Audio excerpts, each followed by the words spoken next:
67 years on this earth, and nobody, not once, had ever made me feel invisible the way my own daughter did on a Saturday evening in Chicago. Not my first supervisor at the hospital, the one who told me I had no business being a charge nurse at 28. Not the loan officer who turned me down 4 times before I finally opened my own home care agency.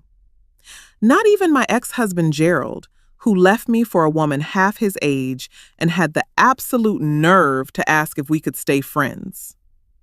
Not the cardiologist who told me at 54 that stress was going to be my undoing if I didn't slow down. Not the business partner who walked out in 2001 with half my client contracts and a smile on his face like he'd done me a favor. Nobody. Not once. Not in 67 years. Until Simone. Welcome back to Mama's Quiet Revenge. Get comfortable. Pour yourself something warm. The people in these stories had every opportunity to do better. They simply chose not to. Drop a comment and don't forget to subscribe. You're going to feel right at home here. The gala was Simone's idea. Of course it was. Simone Price Watkins, my daughter, my blood, my deepest pride, and my most bewildering heartache, had organized a charity fundraiser at the Harrington, one of those brutally beautiful venues on Michigan Avenue in Chicago, where the floral arrangements alone cost more than my first car, and the waitstaff looks at you like they've already decided your net worth before you've said a word. $500 a plate, 180 guests, black tie, the whole production. She called me 4 weeks before, her voice carrying that particular sweetness she reserved for requests she already knew the answer to. Mama, you have to be there. This is everything I've been working toward. I need my family in that room. I should have heard it then. Simone didn't need family. Simone needed witnesses. But she was my daughter. So I pressed my good dress, the burgundy one, the one my sister Loretta always said made me look like I owned something. I polished my shoes. I took the L from my apartment in Bronzeville because I refused to pay downtown parking prices on principle. And I walked into the Harrington at 7 o'clock on a Saturday evening feeling, if not exactly celebrated, at least present. The room was something. I'll give Simone that. Ivory candles everywhere, warm amber lighting, a jazz trio in the corner playing something elegant and just slightly mournful, the way good jazz always is. 180 of Chicago's most self-congratulatory citizens standing in clusters, sipping champagne, and quietly congratulating themselves for having shown up. I found my seat, table 16, which I later understood was the table farthest from the stage, tucked near the service corridor. I introduced myself to the people around me, a retired professor from Hyde Park, a contractor from Evanston, a woman named Dolores who kept adjusting her name card like she wasn't sure she belonged there either. Good people, my kind of people. Simone found me during the cocktail hour. She kissed my cheek, glanced at my dress with a look that lasted half a second too long, and said, "Mama, so glad you made it. You look nice." Then someone touched her arm from behind, and she was gone before the sentence was fully finished. I raised this woman, I thought. I braided her hair at 5:30 in the morning before school. I worked double shifts so she could go on the class trip to Washington, D.C. I co-signed her first lease. I sat in a hospital corridor alone at 3 in the morning when she was 9 years old with a fever that put ice in my chest. And she kissed my cheek and moved on. I ate the bread. At 67, I have earned the right to eat the bread without explaining myself to anyone. 3 speakers took the stage before Simone. Thoughtful people talking about youth health equity programs on the South Side. And for a while, I forgot I was sitting at table 16 like a footnote in my own daughter's evening. Then Simone took the stage. She looked extraordinary up there.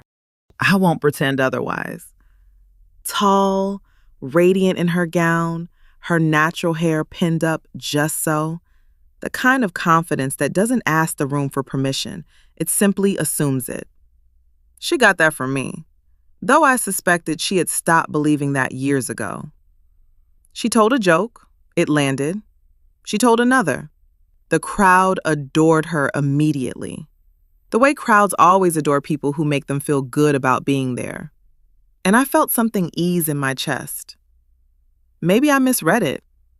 Maybe this is the Simone I know underneath everything. And now, Simone said, her smile widening like she was about to deliver a gift, we're going to do something a little unconventional tonight. The room leaned in. How many of you have a mama? Laughter, hands rising. How many of you have a mama who still tells you to wear a coat in October? More laughter, more hands. I smiled pleasantly at the centerpiece. Well, Simone said, loosening into the performance the way she always did when a room offered her an inch. I brought mine tonight. She pointed directly at table 16. 180 heads turned as one. Stand up, Mama. I stood. Because what do you do when a room is looking at you and your daughter is holding a microphone? Ladies and gentlemen, Miss Dorothy Price, retired nurse, Bronzeville, Chicago, watches the Weather Channel before bed every night, has strong opinions about hospital corners, and once described a trip to the hardware store as, and I quote, a very productive afternoon. The room erupted. Warm laughter, the kind that doesn't know what it's costing anyone. I stood there and smiled. 67 years had taught me that sometimes a smile is the only armor left. So here's what we're going to do, Simone continued, her eyes bright with the theater of it all. We are going to auction off an evening with my very sensible, very dependable, She paused. Let's say classic mother. Dinner for two on the foundation. Who wants to start the bidding for my mama? We'll open at $1. Someone at table 4 shouted it immediately. $1. The crowd cheered. Simone pointed at them like a game show host who had found her calling. $1. Do I hear two? More laughter. I was still standing. Somewhere beneath my ribs, something old and patient was making up its mind. Going once, Simone said theatrically. And then it happened. From the far end of the room, table 1, the table I had noticed when I came in, because some people don't need proximity to a stage to command attention. A woman seated there had the stillness of someone who had absolutely nothing left to prove. Late 60s, maybe early 70s, natural silver locks pinned elegantly. A deep green suit that cost real money and wore it quietly. She had been watching the room the entire evening with the unhurried focus of someone gathering information. Her voice came through the laughter like a key turning in a lock. $500,000. The room didn't just go quiet. It stopped breathing. 180 people, mid-sentence, mid-sip, stopped. The jazz trio, who had been warming up for the post-dinner set in the corner, stopped. Simone's smile didn't fall immediately. It took about 4 full seconds, which in that silence felt considerably longer, for her face to understand what her ears had heard. Her mouth held the shape of the joke while everything else tried to catch up.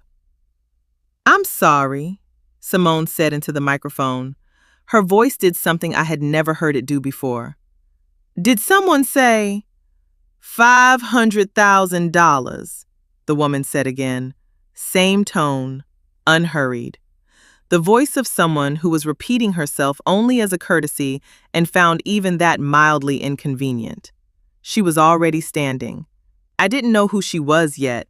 I want to be clear about that. I, Dorothy Price, 67 years old, standing at table 16 in my burgundy dress with my dignity held together by something I couldn't fully name, had no idea who this woman was or why she had just offered $500,000 to have dinner with me. But I looked at her and she looked at me. across that big, silent, suddenly very attentive room, and something moved between us. A kind of knowing. The kind that passes between two women who have been quietly building things for decades that no one thought to notice, and who have learned to find that circumstance more interesting than insulting. Simone recovered, barely. We have $500,000, she said into the microphone. Her voice had lost the game show quality completely. Sold, to the woman at table 1. I sat down. Dolores from table 16 had stopped adjusting her name card and was looking at me with an expression I can only call complete recalibration. The contractor from Evanston looked like he wished he'd asked me more questions during cocktail hour. The retired professor was nodding slowly, like something he'd suspected had been confirmed. I picked up my water glass and took a long, slow sip. 67 years, I thought. Not once. But now I was curious.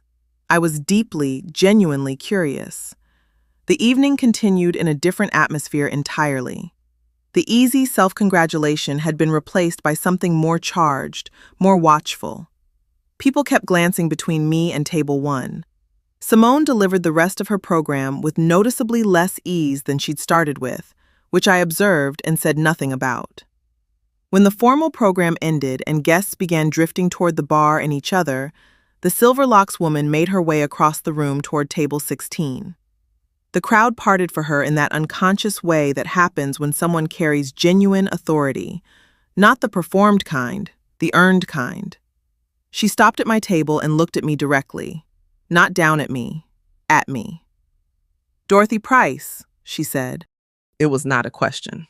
That's right, I said. She extended her hand. Vivian Okafor. I shook it. And even in the noise of that room, even with the jazz resuming and 180 people processing what had just happened, I felt the name arrive somewhere significant. Because even in Bronzeville, even a 67-year-old retired nurse who goes to sleep before the 10 o'clock news, even I knew that name. Vivian Okafor, founder of Okafor Capital Partners, the private investment firm that had been quietly reshaping healthcare infrastructure across the Midwest and Southeast for 20 years, the kind of organization that didn't seek press because it didn't need to.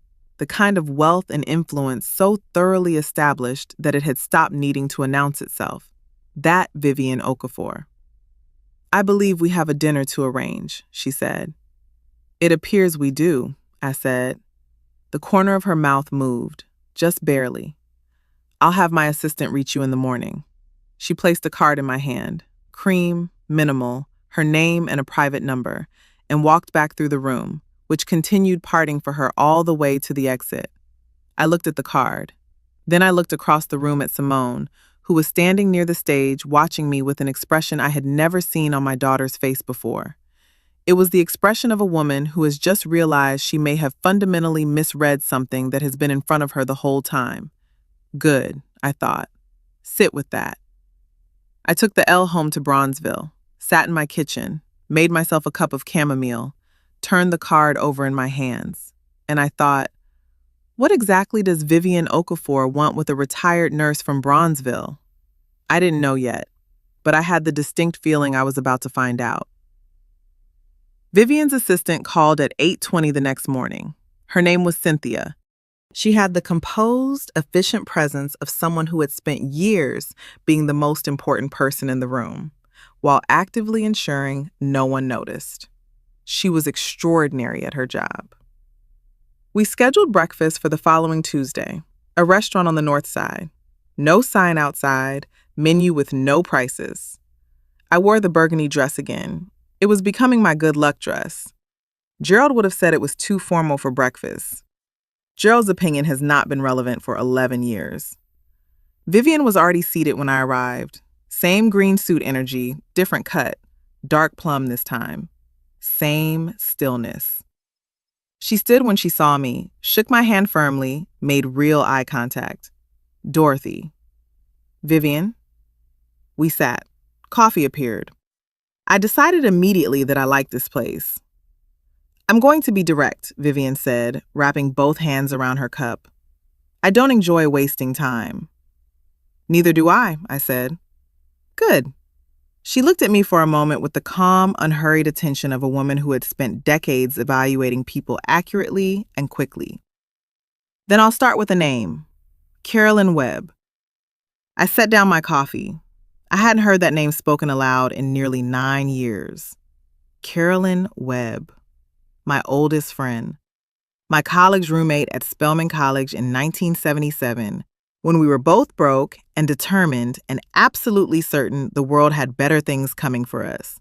Which it did, but not without a fight. She had sat across from me in a booth at a diner on 63rd Street 28 years ago, with a yellow legal pad covered in her careful handwriting and the particular expression of a woman who had run out of options but hadn't run out of conviction. Dorothy, I need $40,000 and I need 6 months. That's everything. I've been to every bank, every program, every person I know. Nobody will touch this. But I know it works. I know it the way I know my own name. I looked at the legal pad. I looked at Carolyn. And I thought, this woman has never once told me anything that wasn't true. Not in 20 years of friendship. I wired her the money 3 days later. No contract, no equity arrangement, no lawyers. Just a handshake and a promise and $40,000 from an account Gerald didn't know existed, which was exactly the kind of decision I had made my peace with before I made it. 6 months later, Carolyn's home healthcare consulting firm had its first major contract, a regional hospital network in Georgia looking for a community care model nobody had quite built the way Carolyn had built it.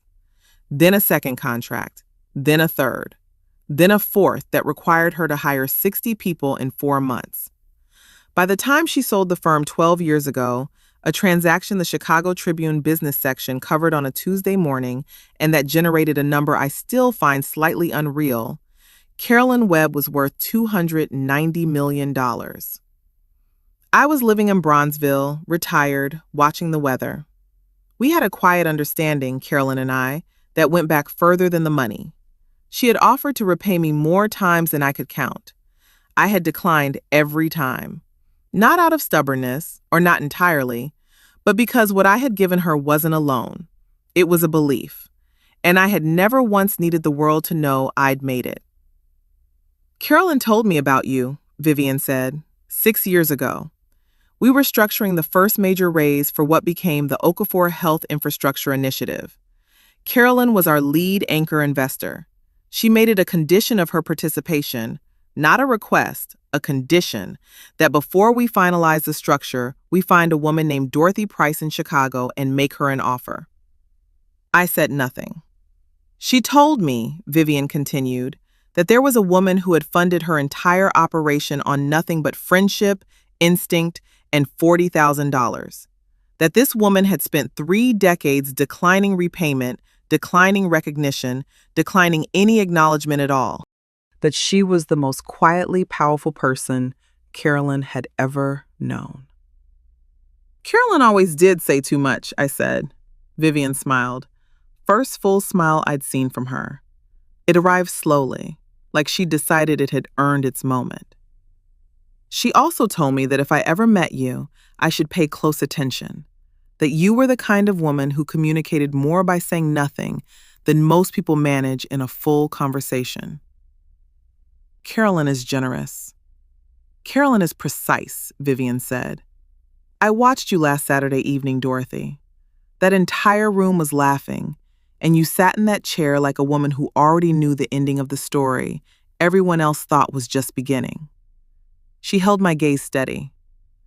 I have spent 45 years doing business in rooms full of powerful people. I know that look. It's the look of a woman who has been underestimated so many times she stopped being wounded by it and started being fascinated by it. I turned my coffee cup in my hands. What exactly are you offering, Vivian? She slid a folder across the table. 18% equity stake in the Okafor Health Infrastructure Initiative. No capital required from you. Your contribution was made 31 years ago. Carolyn's investment, which anchored our initial raise, traces directly back to the $40,000 you wired her in 1994. Without that moment, nothing that follows exists. She nodded at the folder. The numbers are inside. I looked at the folder, didn't open it yet. Why didn't Carolyn call me herself? Because, Vivian said, she was afraid you'd say no on principle. She's not wrong, I said. She rarely is, Vivian said. Open the folder, Dorothy. I opened it. I will not tell you the specific figure on the first page.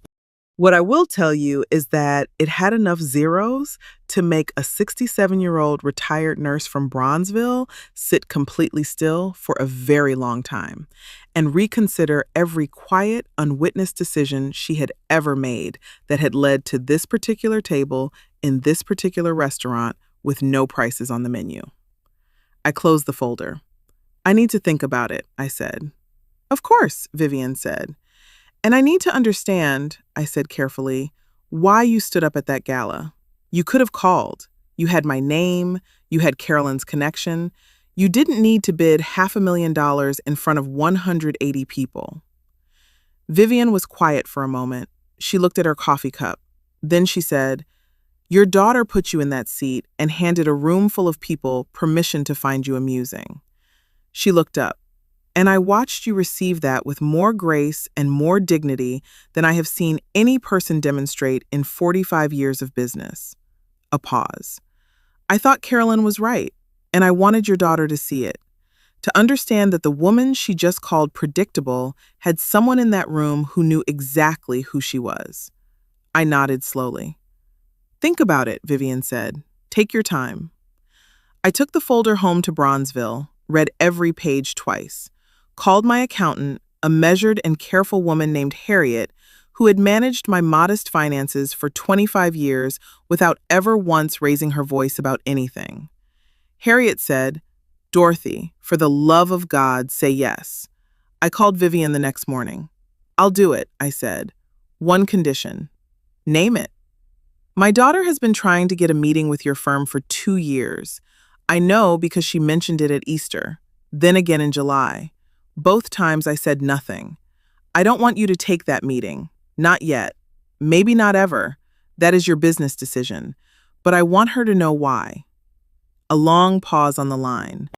Dorothy, Vivian said, and something in her voice had shifted into something that might have been admiration and was almost certainly also anticipation. Yes, I think that can be arranged.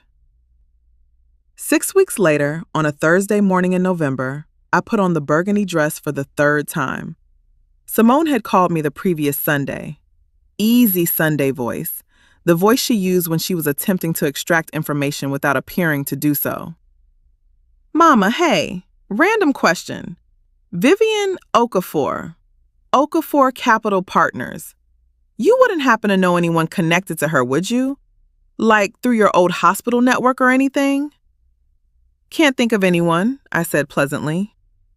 Right, yeah, long shot. A pause. You should come to dinner soon. I feel like I haven't really... She stopped herself. She knew the word she'd stopped herself from saying. Just soon, Mama, okay? Okay, baby, I said. Not anger. I had let the anger go somewhere between Harriet's phone call and the moment I closed that folder in the restaurant. Not satisfaction. Not yet. What I carried was patience, the very specific, deeply seasoned patience of a woman who had been quiet for 67 years and had finally, deliberately decided it was time to be heard. Vivian had designed the meeting with the precision of someone who understood that the architecture of a moment matters as much as the moment itself. Simone had been corresponding with a junior associate at Okafor Capital for 3 weeks. Carefully managed communication that gave her enough optimism to arrive prepared, enough uncertainty to make her nervous, and enough prestige attached to the name to bring 2 of her board members. Her assistant, a young woman named Renee, whom I had met once at Easter and who had pressed her card into my hand and said quietly, Miss Dorothy, your daughter talks about you more than she realizes, texted me the morning of the meeting. She's been up since 5, Renee wrote. She's rehearsed her opening 3 times. I arrived at Okafor Capital's offices on Wacker Drive at 9:10, 32nd floor. The kind of view that makes you feel the lake was arranged specifically for whoever is standing at that window. Cynthia met me at the elevator, composed, efficient, excellent. Miss Price, Miss Okafor will bring you in at the right moment. There's tea in the sitting room. Thank you, Cynthia. She paused at the door. Miss Price, Miss Okafor told me what this morning is about. She permitted herself the most controlled smile I had ever seen a professional deploy. I have worked for her for 13 years. I have never seen her enjoy preparing for anything quite this much. She left. I sat with my tea and I listened. Simone arrived at 9:30. I heard her in the corridor, bright, performance ready, the particular warmth she deployed when she needed something from someone important. Slightly faster than her natural cadence, the voice of someone who had rehearsed. This space is extraordinary, really. The work Okafor Capital has done in health infrastructure, especially in underserved markets, it's exactly the model our foundation has been studying. The vision behind it is genuinely remarkable. I raised this woman, I thought. I built this moment. Perhaps those two things are more connected than either of us had understood. The meeting began. Vivian's voice through the wall, measured, genuinely curious, asking real questions about Simone's foundation, its structure, its funding model, its theory of change. Simone answered well. I want to be clear about that. My daughter is genuinely talented. She spoke with intelligence and real passion about the work her foundation was doing on the South Side and in communities that needed it. And I felt the familiar, complicated weight of a mother's pride, the kind that sits directly beside the grief of being misunderstood by the person you're most proud of. 20 minutes into the meeting, Vivian said, "Before we go further, there's someone I'd like to bring in. She's been involved in our initiative from the very beginning, and I think her perspective here is essential." A pause. "Of course," Simone said. I heard the slight recalibration in her voice. "Who is joining us?" Cynthia opened the sitting room door and nodded at me. I stood, smoothed my dress, picked up my handbag, the old brown leather one, the one Loretta always said I should replace. I see no reason to replace it. It has been everywhere with me. I walked into the conference room. What traveled across Simone Price Watkins's face in the 4 seconds that followed is something I will carry for the rest of my life. And I intend to live a good while longer specifically to keep carrying it. First, recognition. That's my mother. Then, confusion. Why is my mother here? Then, the beginning of arithmetic. The slow, reluctant addition of things that had seemed unconnected.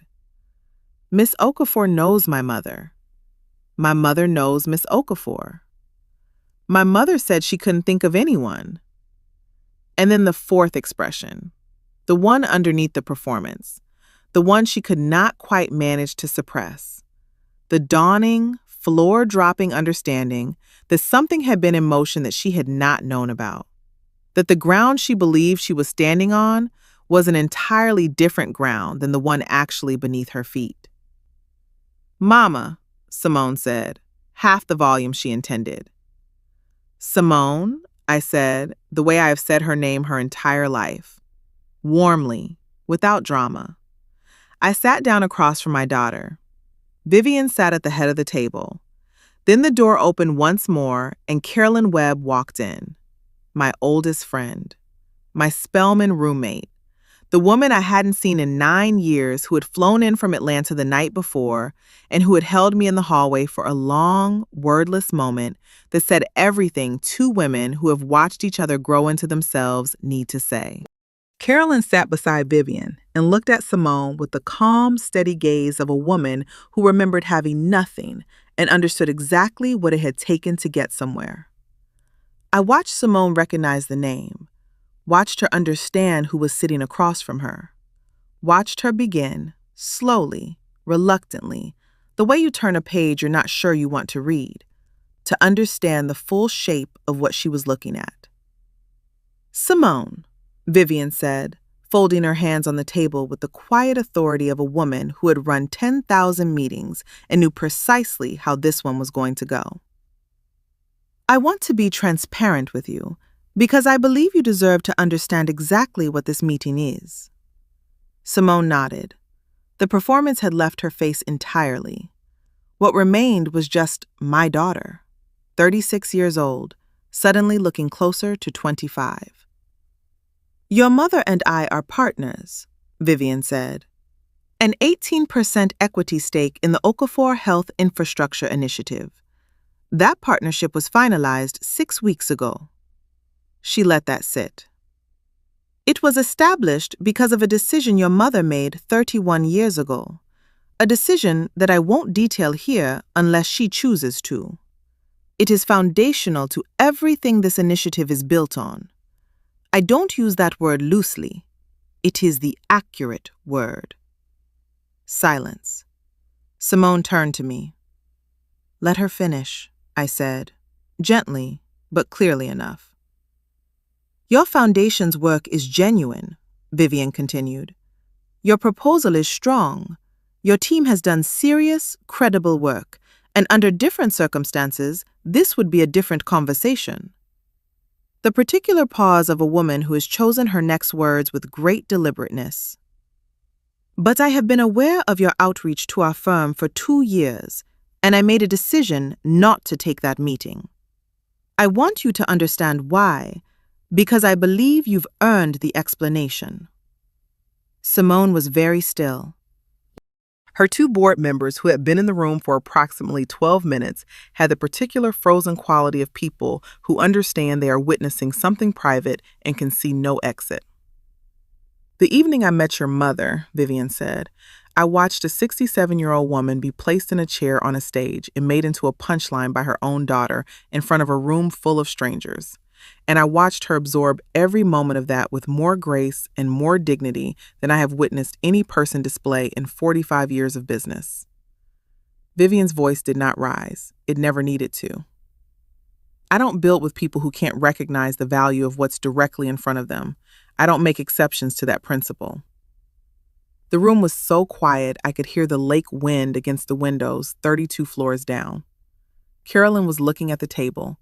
Her jaw moved slightly, the way it always had when she was working very hard not to smile. Simone's eyes were full. My daughter, who could perform anything, who had performed for rooms her entire life, was not performing now. Her jaw worked, her hands were flat on the table. Mama. Just the word, all the rest stripped away. I know, I said. I didn't understand. I thought I wasn't trying to. Simone. I leaned forward and looked at my daughter, really looked at her, the way I had when she was small and afraid and needed someone to tell her the true shape of things. I need you to hear what I'm about to say the way I mean it. She waited. I have never needed you to know what I do quietly, I said. I didn't give Carolyn that money for recognition. I spent 30 years turning down repayment because I didn't need the world to witness what I'd done. That is who I am. Quiet, patient, willing to let the work carry itself. I held her eyes. But I am 67 years old, and I sat in that chair, and 180 people laughed, and you pointed at me and called me predictable in a room full of strangers. And it cost me something, Simone. I'm not going to pretend it didn't. Her jaw was tight. Her eyes were full and spilling. So here is what happens now, I said. I stood and smoothed my dress. I am going to go home to Bronzeville. I'm going to find something useful to do, and I'm going to do it quietly, the way I always have. And you are going to sit with this. I looked at her steadily, not as punishment, as information, about who your mother is, about what quiet looks like when it has been paying very close attention all along. I picked up my handbag. Your foundation is good work, Simone. Real work. Keep doing it. I touched her shoulder, briefly, firmly, the way mothers do when they love someone completely and are also furious with them and have no single word for both at once. But you'll need to find your own investors. That's not cruelty. That's just the right thing. Then I crossed the room and embraced Carolyn Webb, properly, the way you embrace a woman you have known for nearly 50 years in front of whoever is watching, because at 67 years old, I hug the people I love and I do not make apologies for it. 50 years, Carolyn said quietly into my shoulder. 50 years, I said. I let go. I shook Vivian's hand. I picked up my handbag and walked to the door. Dorothy, Vivian said. I turned. She was looking at me with the same expression I had seen on her face across a ballroom full of laughing people 6 weeks earlier when she had risen from table 1 and looked at me at table 16. Quiet recognition, the kind that has no need to be announced. Dinner Saturday, she said. Only if there are no prices on the menu, I said. The corner of her mouth moved. Obviously. I walked out. I took the elevator down 32 floors, crossed the lobby, pushed through the glass doors onto Wacker Drive. Chicago received me the way it always does. Loudly, indifferently, magnificently, utterly unconcerned with the private seismic events of any individual life passing through it. I stood on the sidewalk and let it wash over me.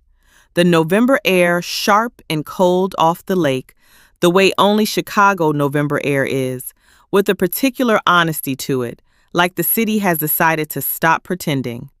The traffic, the people moving in every direction with the focused urgency of a place that has never once considered slowing down. In my handbag was a folder my accountant had described, in her careful and measured way, as the kind of thing that changes the shape of a life. An 18% stake in a health infrastructure initiative that Vivian Okafor had spent 5 years building quietly and methodically into something that would, over the next decade, reshape how community care was funded and delivered across an entire region. My name on it. Dorothy Price, Bronzeville, Chicago. Retired. Predictable.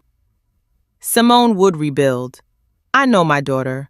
She is stubborn and gifted, and underneath the gala and the microphone and the pointing and the performance, she is the girl I braided hair for at 5:30 in the morning.